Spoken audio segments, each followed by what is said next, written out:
Hi hello, ಎಲ್ಲರೂ ಹೇಗಿದ್ದೀರಾ? ಚೆನ್ನಾಗಿದ್ದೀರಾ ಅಂದ್ಕೊಂಡಿದ್ದೀನಿ. ಇವತ್ತು ಜಾಮೂನ್ ಮಾಡ್ತಾಯಿದ್ದೀನಿ. ಜಾಮೂನ್ಗೆ ಒಂದು ಬೌಲಲ್ಲಿ 2 ಬೌಲು ಸಕ್ಕರೆ ತೊಗೊಂಡಿದ್ದೀನಿ. ಅದೇ ಬೌಲಲ್ಲಿ 6 ಬೌಲ್ ನೀರು ತೊಗೊಂಡಿದ್ದೀನಿ.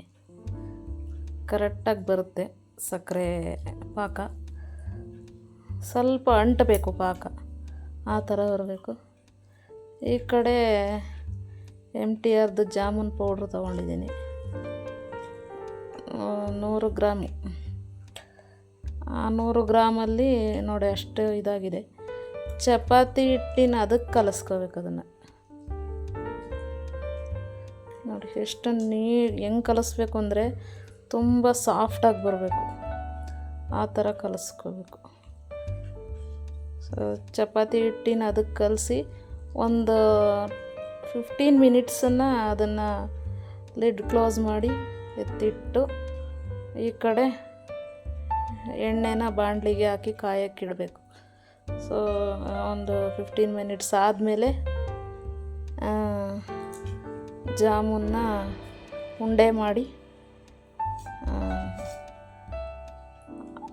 ಅದು ರೆಡಿ ಮಾಡ್ಕೊಳ್ಬೇಕು. ರೆಡಿ ಮಾಡ್ಕೊಂಡ್ಮೇಲೆ ಈ ಕಡೆ ಪಾಕ ರೆಡಿ ಆಗ್ತದೆ. ಈ ಕಡೆ ಆಯಿಲ್ಲು ಕಾದಿದೆ, ಎಣ್ಣೆ ಕಾದಿದೆ. ಸ್ವಲ್ಪ ಉಂಡಕ್ಕೆ ಬಿಟ್ಟರೆ ಗೊತ್ತಾಗುತ್ತೆ.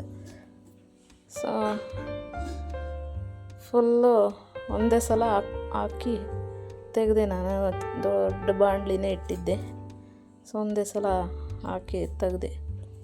ಅದು ಬ್ರೌನ್ ಕಲರ್ ಬರಬೇಕು. ಲೋ ಫ್ಲೇಮಲ್ಲಿ ಉರಿ ಇಡಬೇಕು, ಇಲ್ಲಾಂದರೆ ಬೇಗ ಸೀದೋಗ್ಬಿಡುತ್ತೆ. ನೋಡಿ ತುಂಬ ಚೆನ್ನಾಗಿ ಬಂದಿದೆ. ಒಮ್ಮೆ ಟ್ರೈ ಮಾಡಿ ನೋಡಿ.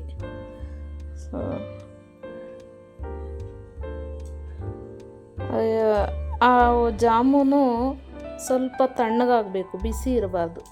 ಆ ಪಾಕದೊಳಗೆ ಹಾಕೋಕ್ಕೆ ಸ್ವಲ್ಪ ತಣ್ಣಗಾಗಬೇಕು. ತಣ್ಣಗಾದ್ಮೇಲೆ ಪಾಕದೊಳಗೆ ಹಾಕಬೇಕು. ಪಾಕ ಸ್ವಲ್ಪ ಬಿಸಿ ಇದ್ದರೂ ಪರವಾಗಿಲ್ಲ. ಜಾಮೂನು ಫುಲ್ಲು ತಣ್ಣಗಾಗಿರಬೇಕು, ಆಮೇಲೆ ಹಾಕಬೇಕು. ನೋಡಿ ತುಂಬ ಚೆನ್ನಾಗಿ ಬಂದಿದೆ, ಒಂದು ಇದಾಗಿಲ್ಲ. ಈ ಕಡೆ ಏಲಕ್ಕಿ ಪೌಡ್ರು ಹಾಕಿದ್ದೆ. ಅದರಲ್ಲಿ ಕಸ ಇರುತ್ತೆ ಅನ್ನೋ ಕಾರಣಕ್ಕೆ ಫಿಲ್ಟ್ರ್ ಮಾಡ್ಕೊತಾ ಇದ್ದೀನಿ. ಫಿಲ್ಟ್ರ್ ಮಾಡಿಕೊಂಡು ತುಂಬ ಚೆನ್ನಾಗಿ ಬಂದಿದೆ friends. Thank you for watching.